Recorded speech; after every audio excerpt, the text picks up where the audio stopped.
Após a saída dos náuplios do setor de eclosão, eles foram concentrados, nós fizemos a contagem e vamos fazer o povoamento dos tanques onde iniciará a larvicultura. É importante que seja feita a aclimatação dos náuplios, uma vez que a temperatura na sala de contagem, de onde estão vindo esses náuplios, é diferente da temperatura aqui externa.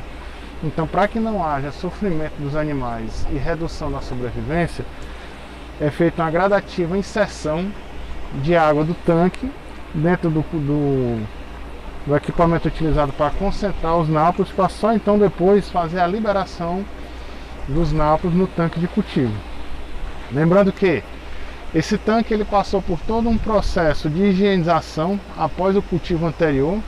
Foi feito semelhante como é feito nos tanques de cultivo de algas. A lavagem do tanque, utilização de detergente, utilização de ácido muriático e do cloro. Depois é feita a lavagem novamente desse tanque, é feito o teste para saber se não tem mais resíduo de cloro, obviamente após ser enchido o tanque, e só então é feito o povoamento com os náuplios. A água que é feito o povoamento, ela ainda está sem a inserção de algas, né? Água limpa, até porque o náuplo não se alimenta, mas na sequência já será feito a introdução da microalga e posteriormente início da alimentação tanto com ração comercial quanto com o náuplo de artêmia. Aqui a gente está com o Nildo, que é o encarregado do encarregado geral do laboratório e é quem comanda a parte da alimentação do setor de larvicultura. Nildo, nós fizemos o povoamento aqui com 3,5 milhões de pós-larva, correto?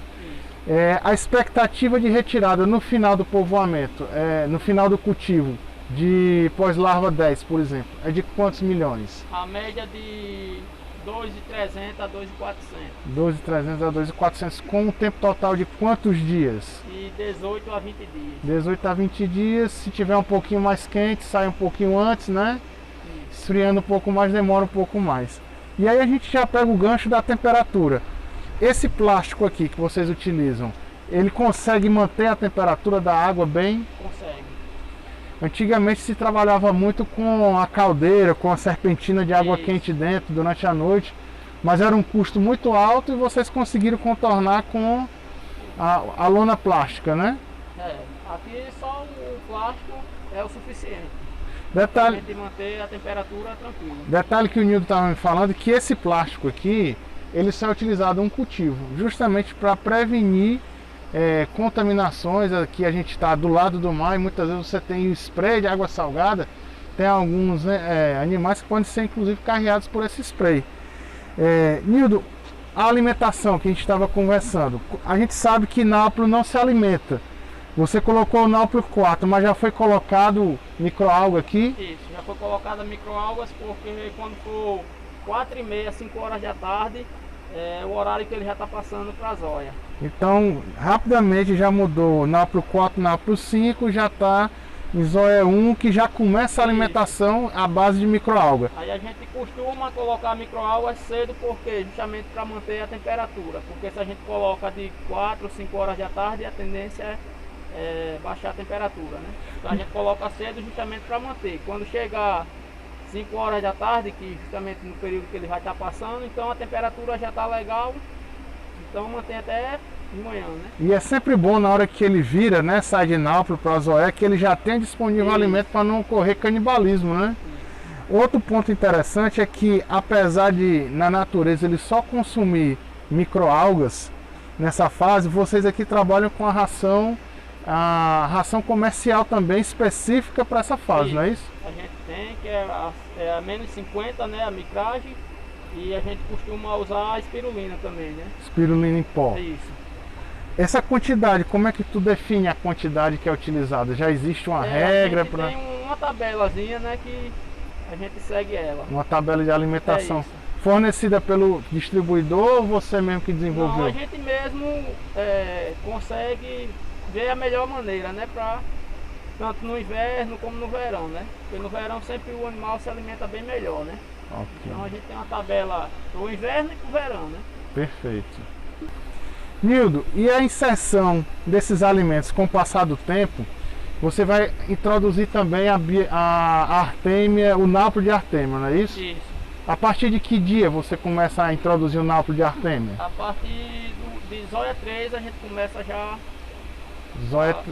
De hoje do povoamento vai dar quantos dias? 4 dias. 4 dias, aí já entra com o napro de artêmia. Isso. E aí você tem agora microalga, você tem ração comercial, você tem napro de artêmia, e isso aí a água ela já começa a ficar um pouco mais pesada e já começa a surgir a necessidade de troca de água, não é isso? Isso. Como é que é feita essa troca de água? A partir do 5º dia eu já começo a fazer troca d'água. Baixa o tanque Isso. e depois 30% do tanque, Isso, né? Esse tanque é um tanque de quantas São toneladas? 16 toneladas, mas a gente trabalha com 14. 16, mas trabalha com 14 com a margenzinha de segurança, né? É. O povoamento sempre se trabalha com o povoamento ele assim, mais ou menos pela metade, aí com o passar do tempo vocês vão... Porque eu vou só colocando microalgas. Então quando chega justamente no 5º dia, é quando já tem completado o nível, é quando eu começo já a baixar. Né? Baixar. Isso. Para baixar tem alguma tela específica que a gente Tem. utiliza? A gente pode ver lá uma tela? Tem, pode.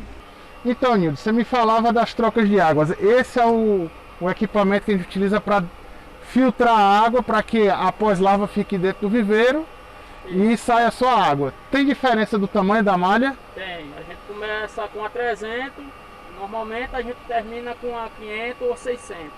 Quanto maior a malha, melhor para a gente conseguir filtrar a água, não é isso? Isso. Consegue drenar mais facilmente sem que a pós-larva sofra tanto, não é isso? Porque a gente já trabalha justamente na micragem pelo tamanho do animal, né? A gente começa com a 300 porque a gente sabe que ele justamente não passa. Se a gente começar com a 500, com certeza vai embora tudo. Vai embora tudo. É.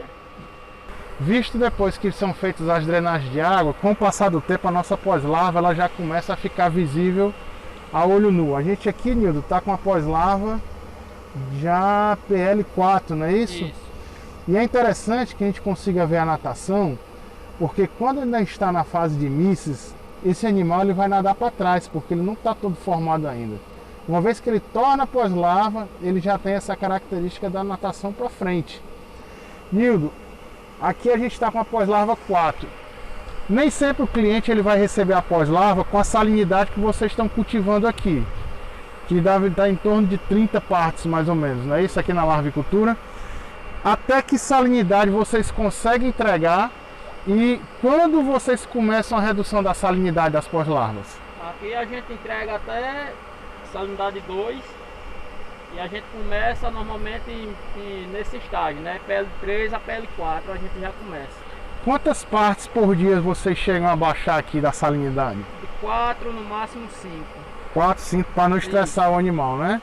Sendo que quanto mais perto de 0, mais lento fica a velocidade de redução, não é isso? É interessante a gente visualizar também esse movimento da pós-larva ao fazer uma rotação que ela vai aglomerar aqui no centro e depois ela vai expandindo.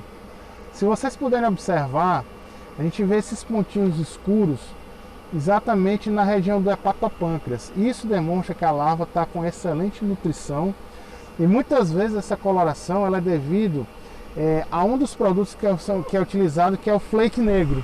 Não é isso, Nildo? Então, essa coloração mais escura no hepatopâncreas muitas vezes é devido ao flake negro. Mas de uma forma geral, vocês sempre vão observar que ela tem essa coloração avermelhada, alaranjada no hepatopâncreas, o que mostra uma excelente quantidade de lipídio, demonstrando uma boa nutrição do seu animal. A gente está aqui na sala específica onde são pesados os alimentos que são ofertados nos tanques de larvicultura, tá? Então, Nildo, quantas alimentações por dia são feitas nos tanques já nas fases finais aí, perto da despesca? Nas fases finais a gente já costuma alimentar de 2 em 2 horas. Ou seja, são 12 alimentações Isso. durante um dia. E vira à noite alimentando, de madrugada também? 24 horas. 24 horas, não tem descanso não, pessoal. Então, para vocês verem como é variada a alimentação, a gente está numa sala, a quantidade de produtos diferentes. A gente tem flake, a gente tem aqui a espirulina em pó, que é ofertada. Para as fases iniciais, a gente tem produtos que vai desde Zoe 1 a Zoe 3, com o tamanho da partícula muito pequena. O segundo produto que já entra, já tem uma partícula maior e mesmo assim dá uma partícula muito pequena, que é 70 micras. Então, de Zoe 3 a Missis 3, então cada fase, intervalo de fase, a gente tem hoje já disponível no mercado alimentos específicos para aquele tamanho do animal. E as quantidades são definidas pela interação do técnico frente às observações. É feito um cálculo inicial, mas a observação diária do trato digestório da pós-larva, na verdade da larva, se está bem alimentado ou não, da quantidade de alimento que fica disponível na coluna d'água, é fundamental para você conseguir chegar a um valor melhor da quantidade de alimento disponível.